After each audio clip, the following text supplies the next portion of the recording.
Bonjour à tous et bienvenue sur Torah TV. Il est 15 heures. Nous allons faire ensemble la suite de l'histoire de la fête de Pessah. Alors, nous avons parlé jusqu'à hier, nous avons parlé de 10 plaies et nous avons fini jusqu'à la fin de la 9e plaie et nous allons arriver gentiment maintenant à la 10e plaie.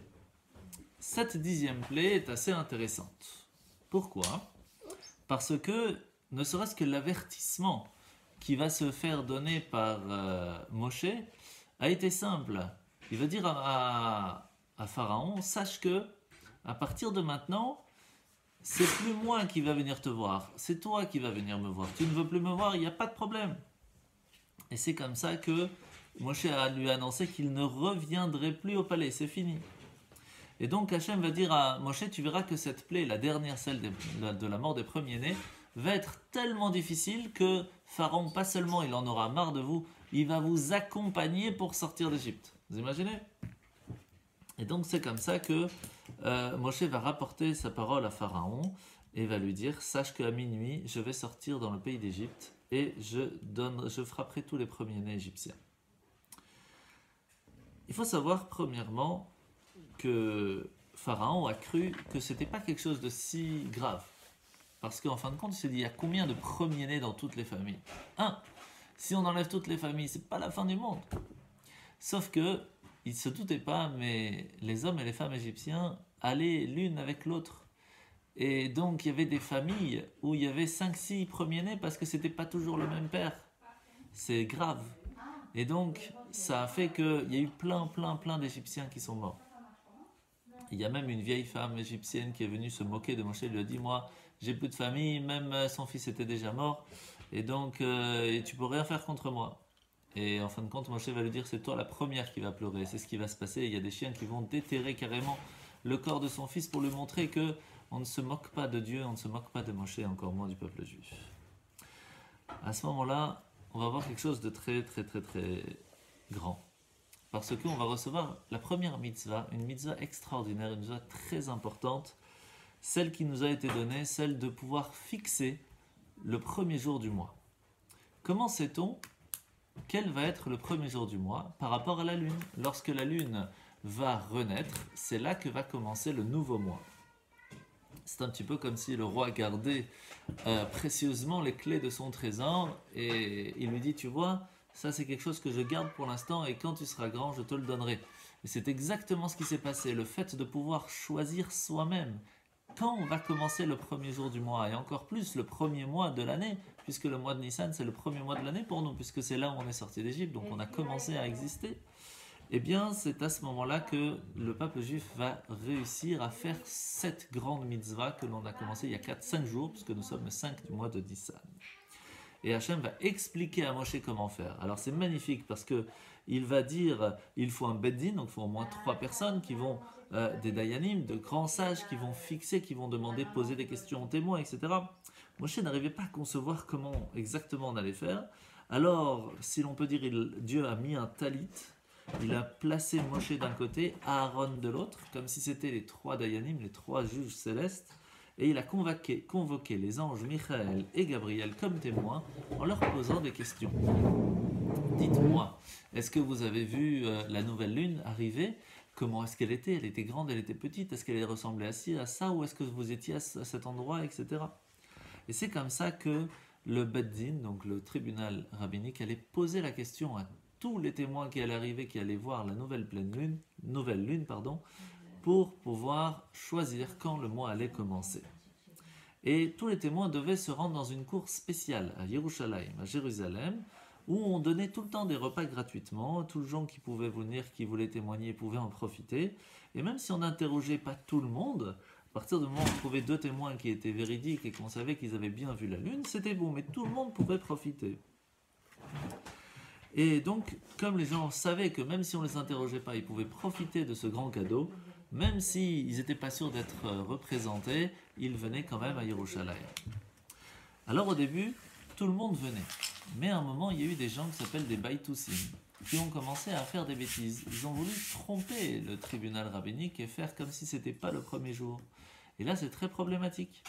C'est pour cela qu'il y a une fois un des Baïtoussim, de ces gens méchants, qui a enrôlé, si l'on peut dire, il a demandé à un juif qui était en fin de compte quelqu'un de bien, de venir faire un faux serment, de mentir devant le tribunal. Et il est venu au tribunal et il a dit: sachez que les Baïtosim m'ont payé. Et l'argent, elle est sous mon lit, je l'ai mis là-bas, donc si vous voulez, je peux vous la donner. Le tribunal rabbinique, le Beddin, il a dit: non, tu peux garder l'argent et eux, ils vont être punis. Et à partir de là, ça a été beaucoup plus compliqué. Et donc, on a posé la question aux témoins, que si c'était des témoins qu'on connaissait qui étaient des gens bien. Et c'est comme ça qu'en fin de compte, le premier jour du mois de Nissan, Hachem va donner à Moshe et Aaron plein de nouvelles mitzvot. Par exemple, que chaque famille, le 10 du mois de Nissan, devait prendre un agneau, garçon, sans défaut, âgé de moins d'1 an, de l'attacher au pied de son lit pendant 4 jours, et pour vérifier qu'il est vraiment sans défaut, et pour être servi en tant que korban, en tant que cadeau à Dieu. Et puis en fin de compte, dans l'après-midi du 14 Nissan, un représentant de la famille allait sacrifier cet animal pour Dieu. Alors, c'était assez dangereux parce qu'il faut se rendre compte que les agneaux, c'était le dieu des Égyptiens. Donc imaginez un petit peu la difficulté de prendre le dieu des Égyptiens et en disant à tous les Égyptiens: vous savez, on va prendre votre dieu, on va les tuer pour notre dieu. C'est dangereux, c'est super dangereux. Mais en fait, c'est exactement ça que Hachem voulait. Il voulait voir si on avait confiance en lui. Et bien sûr, pas un Égyptien n'a réussi à nous faire du mal. Et après, on devait prendre de ce sang de cet animal, le tremper avec de l'hysope. L'hysope, c'est une plante qui est très très simple, très humble, pour nous rappeler encore une fois qu'il ne faut pas trop se montrer, on ne doit pas être trop grand. On est simple, on est bien. Et on va prendre un petit peu de ce sang, on va mettre sur la mezouza. Donc on va mettre sur les portes, sur le côté des portes. Et c'est là qu'on va manger la viande de cet agneau le 14 Nissan au soir, la nuit du 15. Et on va le manger avec quoi? Comme on fait aujourd'hui dans le Seder de Pessah. On va manger avec du maror, avec des herbes qui sont amères, qui piquent un peu, et aussi avec de la matzah. Donc cette matzah, c'est de la pâte qui n'a pas eu le temps de lever, donc en moins de 18 minutes, qu'on va laisser vite cuire pour pouvoir la manger. Donc elle est très plate en général. Et alors, l'anneau rôti qu'on mange, c'est pour nous rappeler le fait qu'Abraham a été sauvé de la fournaise ardente. Vous vous rappelez ce feu que Abraham a été jeté parce qu'il croyait en Dieu, et Hachem l'a sauvé. C'est pour cela qu'on le rôtit au feu, cet agneau. Et pourquoi spécialement l'agneau? Parce que c'était le Dieu des Égyptiens et on devait montrer qu'on avait confiance en Dieu, qu'on avait complètement lâché toutes ces bêtises qu'il y avait en Égypte. Les matzot, ça nous rappelle aussi Sarah, qui elle avait préparé des matzot pour les anges quand ils sont venus. Et donc on rappelle ces matzot en rappelant qu'il est important d'inviter des gens à Pessah à la maison, c'est très important. Et bien sûr, ces matzot, on les mange encore parce que ce sont les mêmes qui n'ont pas eu temps de lever lorsqu'on est sorti d'Égypte. Le maror, par contre, ce sont les herbes amères. Cette difficulté que l'on a eue en Égypte, c'était très dur, les gens pleuraient. Et la même chose que Yaakov a été persécuté par son frère Esav et par son oncle, et tout le temps embêté. Et en même temps, on se rappelle que même si dans chaque génération on nous embête, en fin de compte, nous sortons d'Égypte et la Géoula, la délivrance va venir. C'est comme ça qu'on devait montrer vraiment à tout le monde, à tous les Égyptiens, qu'on n'avait pas peur, on avait confiance en Hachem. Et ça, c'est très très important. Alors, il faut savoir qu'à ce moment-là, on a reçu aussi comme mitzvah, une mitzvah très très très importante, que pendant les jours de Pessah, nous ne pouvons pas manger de chametz. Et oui, puisqu'on n'a pas eu le temps de lever cette matzah, alors on fait attention de ne pas manger de chametz. Pourquoi? Parce que le chametz, ça gonfle, c'est de la pâte qui a gonflé. Et encore une fois, pour nous rappeler qu'il ne faut pas être orgueilleux, il ne faut pas être grand, il ne faut pas se montrer à tout le monde. Et on peut rester bien et grand, mais en restant simple, plat, comme la matzah. Et c'est une des choses qui est très très importante pendant la fête de Pessah. Alors avant cela, avant de rentrer en Israël, avant même de sortir d'Égypte, Hachem va demander à Moshe, dit à tout le monde de faire la Brit Mila. Il faut faire la circoncision, c'est quelque chose d'extrêmement important.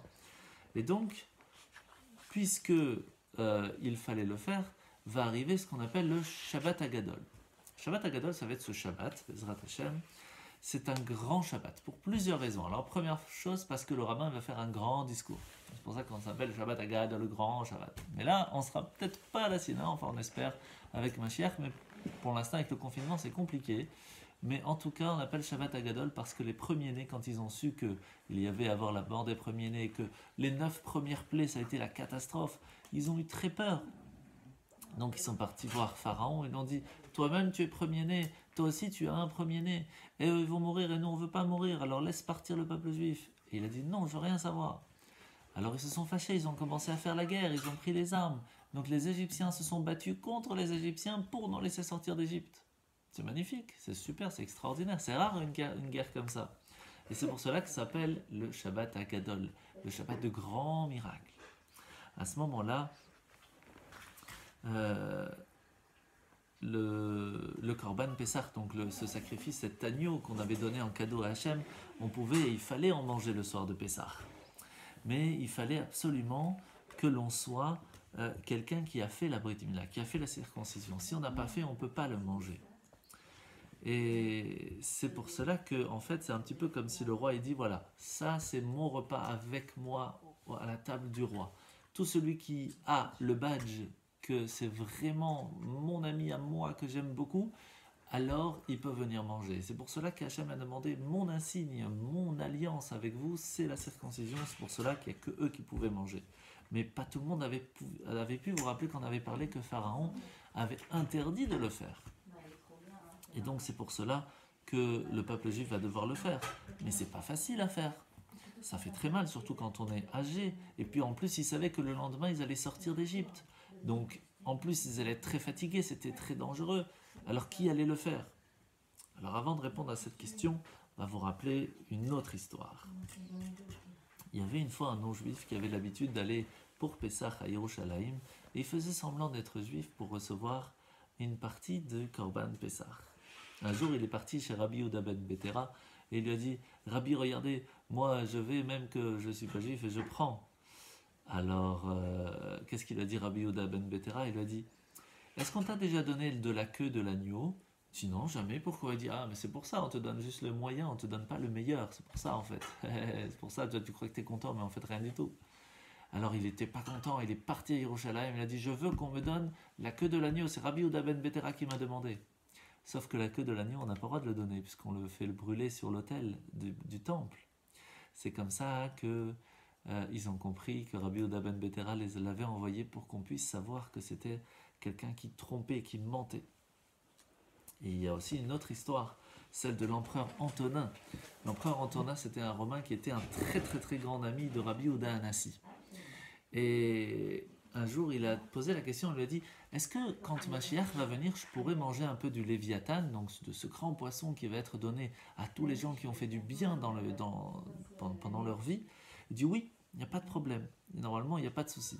Il dit, mais comment ça se fait que je ne peux pas manger du Korban Pessah, du sacrifice de Pessah de cet agneau, mais je pourrais manger du Léviathan? Il dit oui. Parce que le Korban Pessah, c'est spécial. Même le plus grand tzaddik du monde, s'il n'a pas fait la Brit Mila, s'il n'a pas fait la circoncision, il ne peut pas le manger. C'est comme ça que même Antonin, qui était lui-même l'empereur de Rome, va faire aussi la circoncision. Pour vous donner la connaissance de ce que ça veut dire, comment c'est important de le faire. Et alors Hachem va demander à Moshe de retirer tout de suite le Korban Pessah. Et l'odeur du Gan Eden, le vent du Gan Eden, du Jardin d'Éden, du paradis va participer. Il y avait une odeur magnifique qui allait dans le sacrifice de Pessah et encore plus sur celui de Moshe et de Aaron. Quand les gens ils ont senti l'odeur du paradis comme ça, ils ont dit, nous aussi on veut manger du Korban Pessah. Et là Moshe Aaron leur dit, mais moi je veux bien vous donner avec plaisir, mais attention, je ne peux le faire que si vous avez fait la Brit Mila, si vous avez fait la circoncision, sinon je ne peux pas. Et donc ils ont été obligés de le faire. Parce qu'il y a plein qui ont eu peur, ils l'ont pas fait. Et là, ils étaient obligés parce qu'ils voulaient absolument manger de ce Korban Pessah. C'est comme ça que tout le peuple juif va faire la circoncision avant de partir. Et donc, 2 mitzvot ils vont avoir, le sang de la Mila, de la circoncision, et le sang du Korban Pessah qu'on a mis sur la mezouza de la porte. Et c'est là que va commencer, à minuit, la mort des premiers-nés. Qu'est-ce qui va se passer? Pharaon va être en colère. Premièrement, il faut savoir qu'il y a 2 premiers-nés égyptiens qui ne vont pas mourir. Pharaon, qui était lui-même premier-né, mais aussi Bathia, la fille de Pharaon, qui était premier-né aussi, qui était la mère adoptive de Moshe, qui elle va sortir d'Égypte avec eux, comme il l'avait sauvé Moshe, donc Hachem bien sûr l'a sauvé.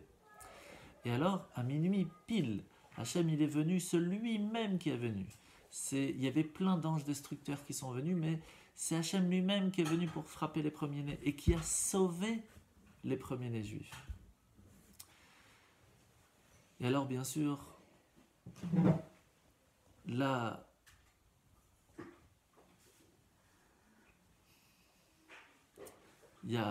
après que tous les premiers-nés sont morts, tout le peuple égyptien pleurait, c'était une catastrophe. Et il y avait tous les Égyptiens qui sont allés au palais, ils ont dit, ça y est, Pharaon, on en a marre, on veut te tuer carrément, on veut tuer le roi, il nous a tout cassé, il n'y a plus d'Égypte, c'est une catastrophe, t'as fait que des bêtises. Et alors, c'est pour cela que Pharaon, il a dit, d'accord, je vais aller les sortir, je vais les renvoyer. En fait, on voit que les 10 plaies ont été très intelligemment bien faits. Parce que lorsqu'on veut vaincre un pays ennemi, on doit le faire avec plusieurs étapes. Première étape, c'est de couper les réserves du pays. Ça veut dire de faire qu'ils n'ont plus à manger, ils n'ont plus à boire. Donc c'est pour cela que d'abord, il a fait la plaie du sang, ils n'avaient plus à boire, donc c'était très faible. Après, c'était la plaie des grenouilles. C'est un petit peu comme on fait le tambour, on fait du bruit, on est beaucoup. Faites attention, l'armée arrive, tout le monde a peur.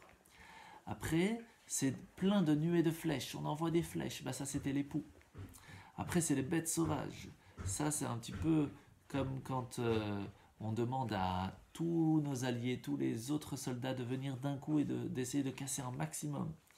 Après, on essaye de tuer tous les animaux de tous les ennemis. Comme ça, ils ne peuvent plus venir. S'ils n'ont plus de chevaux, ils ne peuvent plus rien faire. Ça, c'était la peste. Après, les ulcères, donc il a envoyé de détruire l'armée. Donc il a mis une maladie qui a fait très mal. Ils ne pouvaient plus bouger, donc il n'y avait plus d'armée. Après la grêle, il a lancé des missiles. Après les sauterelles, ils ont enlevé tout ce qu'il y avait à manger, donc ils étaient finis. Après la ténèbre, on les met en prison, ils sont bloqués, ils ne peuvent plus rien faire. Et en fin de compte, la mort des premiers-nés, c'est tuer tous les généraux, tous les rois, tout fini. Et maintenant, on est sûr qu'on a gagné. C'est là que Pharaon, il a dit, je ne peux plus rien faire maintenant, il faut que je renvoie vite le peuple juif d'Égypte. Sauf que il voulait que Moshe vienne le voir. Mais vous vous rappelez, qu'est-ce qu'il a dit à Moshe? Ne viens plus me voir. Alors, qu'est-ce qu'il a fait à Pharaon? Il était obligé de lui-même partir dans le campement des Juifs, dans la ville des Juifs à Goshen, pour voir Moshe. Il était brisé, humilié. Et il va comme ça, il dit, mais où est la maison de Moshe? Alors les enfants, ils s'amusaient, ils lui disent, il est là-bas, non, il est là-bas, non, il est là-bas. Et lui, il était en pyjama, et c'était la nuit. Donc, il disait, oh là là, qu'est-ce qu'on fait? Où est-ce qu'il est, Moshe? C'est pas possible. Et alors, c'est comme ça que, en fin de compte, il va arriver devant la maison de Moshe Aaron. Mais il y avait plein de monde, parce que tout le monde voulait manger le Korban Pessah. Et c'est là qu'il voit Moshe Aaron en train de manger le Seder de Pessah, en train de chanter le Hallel, en train d'être content parce qu'on va sortir d'Égypte. Il faisait la Haggadah et tout, c'était magnifique. Alors il dit à Moshe, s'il te plaît, allez, pars tout de suite, on veut plus te voir, prends tout le monde, on veut plus te voir. Je te donne même des animaux, des serviteurs, ce que tu veux, mais pas. Il dit, mais pourquoi tu veux qu'on parte tout de suite? Il dit, parce que moi aussi je suis premier-né, j'ai peur. Il dit, t'inquiète pas, toi t'as pas peur, il n'y a pas de problème. Et en fin de compte, il n'y a aucune plaie qui a touché Bathia, la fille de Pharaon, puisqu'elle avait aidé Moshe, donc les plaies ne l'ont pas touchée. Et alors, Pharaon, il a dit, comment on peut faire pour mettre fin à cette plaie, pour que les premiers-nés arrêtent de mourir? Il dit, c'est très simple. Crie à haute voix, très très fort, que les Juifs sont libres. Pharaon, il a dit, écoutez-moi, peuple juif, vous êtes libres de partir. Et c'est là que tout le peuple juif dans toute l'Égypte a entendu. Il y a eu un miracle, tout le monde a pu entendre, même les Égyptiens ont entendu, toute l'Égypte a entendu. Et c'est comme ça qu'on va pouvoir en fin de compte sortir d'Égypte. C'est le matin du 15 Nissan, en 2448, que le pays d'Égypte était une catastrophe. Il ne restait plus rien. Et en fait, il y en a qui sont morts tout de suite, les premiers-nés, il y en a qui sont devenus malades et qui sont morts plus tard, chacun par rapport à ce qu'il méritait. Et en fin de compte, tout doucement, tranquillement, le matin, Moshe Rabbeinu demande à tous les Juifs, ne partez pas les mains vides. Vous allez voir tous les Égyptiens, vous leur dites, écoute-moi bien, on a travaillé, il faut nous donner de l'argent. Qu'est-ce que ça veut dire ça? Donnez-moi vos trésors. Et c'est comme ça qu'ils vont prendre les trésors de l'Égypte. Et ceux qui disaient, oh, on n'a rien dans la maison. Comment ça, on n'a rien? Je vais te dire, moi, quand c'était la plaie de l'obscurité, on est rentré chez toi, on n'a rien pris, mais on a tout vu, on sait exactement où c'est. Et c'est comme ça qu'ils vont prendre tous les trésors de l'Égypte. Mais les Égyptiens vont réussir à cacher plein. Et vous allez voir comment ça va se passer. Ah oui, Alors, je me rappelle. Alors, qu'est-ce qui va se passer? Le peuple juif, d'abord, ne voulait pas tellement faire ça, parce que quand on dit à quelqu'un, ça y est, tu peux sortir de prison, sors, il s'en fout, il n'a rien envie de prendre, il veut juste sortir. Et ben là, c'était la même chose. Mais là, il fallait qu'ils aillent chercher ces trésors, parce que Hachem avait promis à Abraham que lorsque les peuples juifs allaient sortir d'Égypte, ils allaient sortir riches. Donc il fallait absolument qu'ils le fassent. Sauf que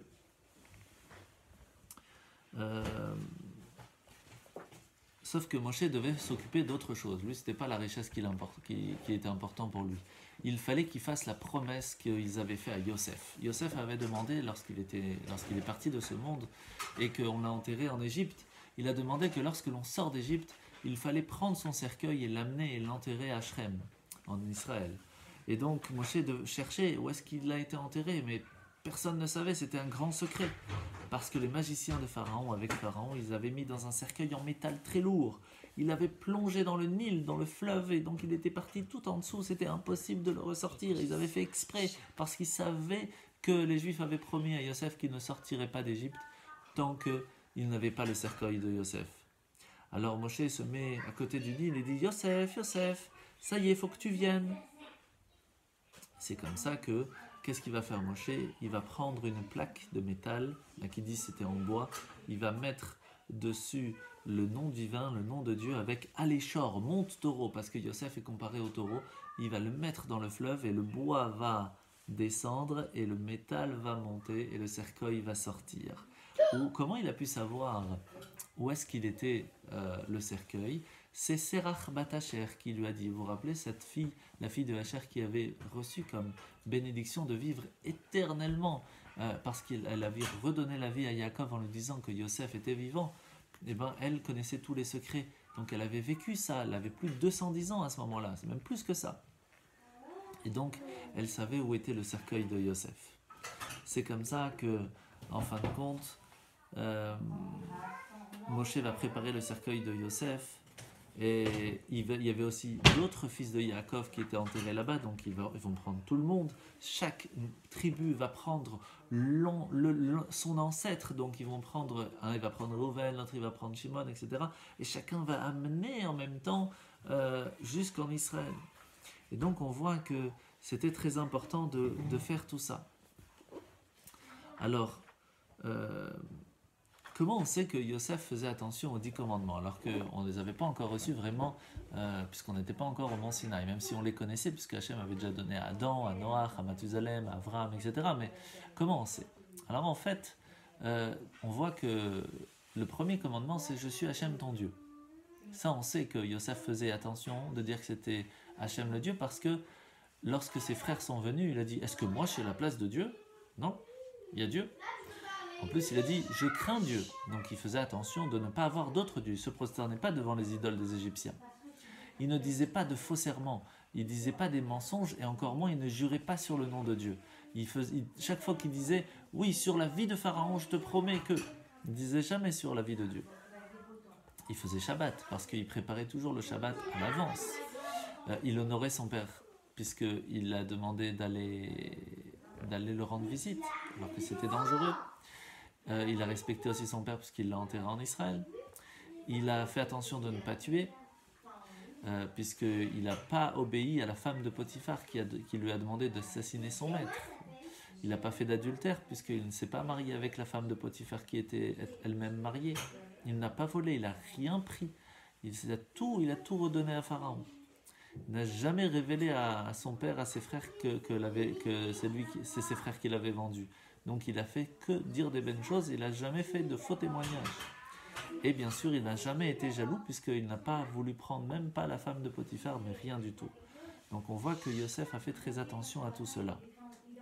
Et donc la nuit de Yetziat Mitzrayim, de la sortie d'Égypte, Moshe a rassemblé aussi les poutres que Yaakov, les poutres c'est des grands bouts de bois, que Yaakov il avait amenés en Égypte, pour pouvoir plus tard construire le petit temple que l'on allait qu'on allait construire quand on était dans le désert.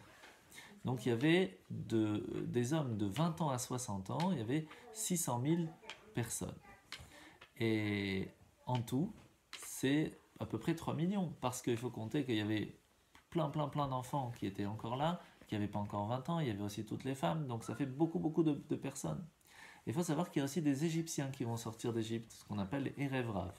Mais surtout, il y avait bien sûr Bathia, la fille de Pharaon, la mère adoptive de Moshe, puisqu'elle a donné tellement d'années et tellement de force à Moshe que c'est normal que de retour, elle a pu sortir d'Égypte. Mais comme les Égyptiens, ils les bougeaient, allez, sortez, on ne veut plus vous voir, vous nous avez tout cassé l'Égypte, on ne veut plus vous voir.